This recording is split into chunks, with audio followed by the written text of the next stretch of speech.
Big news coming in. S&P Global has upgraded India's long-term sovereign credit rating. The agency cited economic resilience and sustained fiscal consolidation as reasons for the upgrade. Now, S&P Global has revised outlook on India's rating in May last year to positive from stable. But for more on this and what this actually means and what this entails, I'm joined now by Dinesh Khara, former chairman of State Bank of India. Good evening, sir, and welcome to NDTV Profit. Thanks so much for joining us. Good news, in fact, coming in, especially on the cusp of Independence Day. What more could we ask for? How significant is the S&P outlook upgrade for India's global investment landscape and borrowing costs? No, it will certainly help the country when it comes to the country risk. With the improvement in rating by S&P, the country risk will come down, which actually means it actually translates into lower borrowing costs when it comes to overseas borrowing. So I think it is a very welcome step. And also when the international rating agencies recognize the fiscal prudence of the economy, then obviously it actually goes a long way in terms of demonstrating the commitment of the government and ensuring the growth of the economy while ensuring that there is enough discipline as far as fiscal is concerned. So I think it's a very welcome step, and I believe it will further improve our ability to raise foreign borrowing at even much cheaper cost. And we're actually getting in word right now from the Finance Ministry that has, of course, welcomed S&P's upgrade, saying that it has become the second global agency to upgrade India in 2025 after DBRS. So this is, in fact, good news coming in, and the government welcoming the ratings upgrade coming in after 18 years. I'm going to go across to my colleague Pallavi, but before that, sir, I'm going to ask you, you had made a comment, and that was here on NDTV Profit, that global investors look closely at sovereign ratings. So now how do you see this playing out in terms of FII flows and foreign investor sentiment towards Indian markets?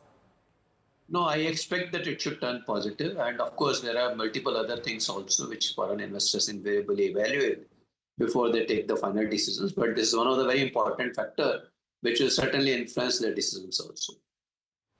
All right. Dinesh Khara, sir, stay with us, but let me quickly go over now to my colleague Pallavi to actually break this down for us. Pallavi, what does this rating upgrade mean for India, and give us the rationale for it? Right, Sanjana, like you've already said, it is a positive for the Indian economy. The rating being raised from BBB minus, which, let's remember, is the lowest investment grade rating, to a BBB, and a lot of market analysts and commentators did say that this was long overdue. So, looking at what is the rationale that S&P has set out, India has continued to prioritize fiscal consolidation. We have shown a consistent decline in the fiscal deficit, especially at the center's level, and that does demonstrate the government's political commitment to delivering sustainable public finances. Let's remember, this was alongside the government continuing to maintain its strong thrust on capex. Also, robust economic expansion that's having an effect, a positive effect on India's credit metrics. That is expected to continue to drive growth for the next 2 to 3 years, in addition to fiscal, also monetary policy settings that have been conducive to managing inflationary expectations. In fact, the CPI print that has come in, the latest one, is in fact the lowest in almost 8 years. So these are some of the reasons that S&P too has outlined. Also, let's have a quick look at the outlook. The outlook continues to remain stable, reflecting the global rating agency's view that continued policy stability and high infrastructure development continues to support India's long-term growth prospects. That, along with fiscal and monetary policy, is expected to help moderate the government's elevated debt as well as fiscal burden. Let's remember that global rating agencies have consistently cautioned that India's debt burden has been, the economy is actually is heel, but there is expectation that that too is going to narrow along with the consistent reduction we have been seeing in the central as well as general government deficit. Right, Pallavi, thank you so much for that and explaining that so simply and comprehensively. Let me check if I have Dinesh Khara still with us. Sir, why do you think it's taken so long? Because the last upgrade by S&P that we saw was actually, some time ago, sometime in 2007. No, of course, invariably these agencies review the trend for a reasonable time and then only they take a call. And we are observing that for past couple of years, the fiscal consolidation is one of the focus area for the central government. And that is something, and apart from that, when the economy was in bad, was in need of the support from the fiscal, there was enough focus in terms of developing the infrastructure, which has gone a long way in terms of maintaining the stability and the growth of the economy in the difficult days also. So I think the more important aspect is that while supporting the infrastructure growth, the fiscal prudence has been maintained. So I think that is a very clear reflection that we can actually strike a balance between the conflicting goals, but still it is possible when there is a very clear focus in terms of what we want to achieve. So I think fiscal prudence was given enough importance, and at the same time, even the monetary policy is also very supportive, and it is actually getting reflected into the kind of inflation print which we get to see. So I think inflation numbers also giving the indication about the inflation expectation, that being low, focus on the infrastructure, fiscal prudence. These are all very welcome areas when it comes to ensuring the sustainable growth of the economy. And I think once the international rating agencies could develop that kind of a confidence, they have upgraded. This has to be seen in the context that despite the fact that we are currently facing headwinds when it comes to the US tariff rates, but nevertheless they have evaluated all those factors and still decided to upgrade the rating. So that is something quite credible. This I would like to mention. Would you think, and what kind of macro level changes can Indian banks and corporates now expect following this upgrade? Well, when it comes to the monetary policy, I'd actually already reduced the policy rate significantly. So which means that the interest rate regime has become quite soft when it comes to the domestic interest rate regime. When it comes to overseas also, it has turned to be very positive in the sense that it has come down. Interest rate for the overseas borrowings will also come down. So eventually this should show up in terms of the operating performance of the corporates in the days to come. So I think, which again is a very welcome stage. And invariably the foreign investors look at the operating performance of the corporates. So I expect that even that will also improve, and which will probably help country to demonstrate Indian corporates to demonstrate much healthier position, and should help in attracting the foreign investments too. Okay, do you think, and we have been saying that India's fiscal deficit has been narrowing, over the past couple of years, and even as per government targets. So how crucial is this sustained fiscal consolidation in further improving India's credit ratings? No, that of course, I think as far as the fiscal prudence and the fiscal consolidation is concerned, that is very much required, and it has to be maintained in the days to come also. Because when it comes to even the interest servicing also, that actually eats into the significant part of the revenue.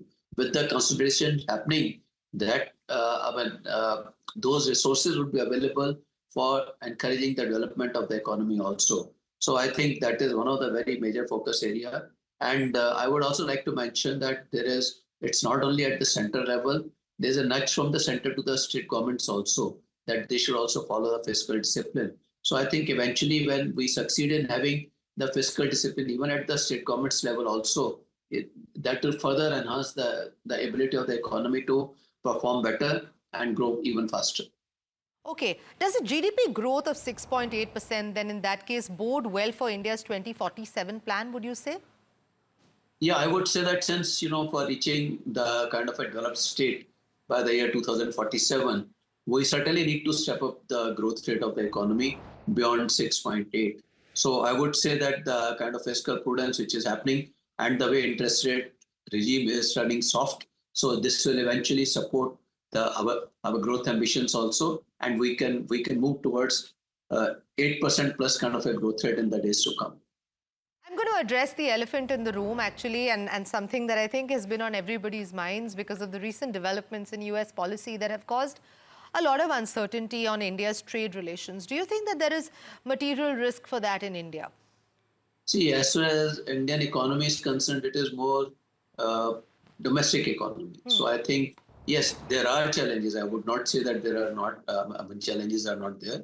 There are challenges, but I would say that since the Indian economy is predominantly domestic economy, this will certainly, we cannot ignore the risk which is there on the global scene. But nevertheless, our domestic economy should itself be in a position to propel well and should help us in tiding over the risk which is evident in the global scenario. In terms of these positive indicators, and of course this big rating upgrade that has come, what sectors do you think are likely to drive India's next leg of growth in light of all of these positive indicators?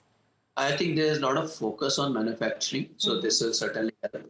And apart from manufacturing, when it comes to services sectors also, we get to see that there is a lot of focus on the GCCs.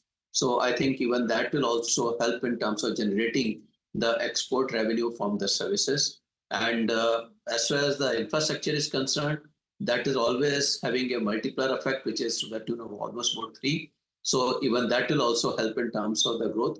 I would say when it comes to the infrastructure sector, it's all road, port, and railways. So we are seeing a lot of focus on all these sectors. So I believe that it will also show up. Manufacturing, we are seeing a lot of focus in terms of PLI, and apart from that, manufacturing will also help us in addressing the quality of employment issues also. So I think, to my mind, these are some of the sectors which have got a huge potential to grow. Apart from that, the new sector, which we have seen in the recent past, of course, is the defense manufacturing sector. There also there's a huge potential for growth. And I think these are some of the sectors which will be quite a promise for the growth in the days to come. Sure. So I think, something that we've been talking about since the news actually broke was the RBI's very prudent management of inflation and rates in supporting this improved outlook. One is, of course, how do you think RBI's prudence has helped banks stay resilient, especially in the light of global volatility that we are experiencing at this point of time? And more importantly, what more can be done to deepen India's financial stability?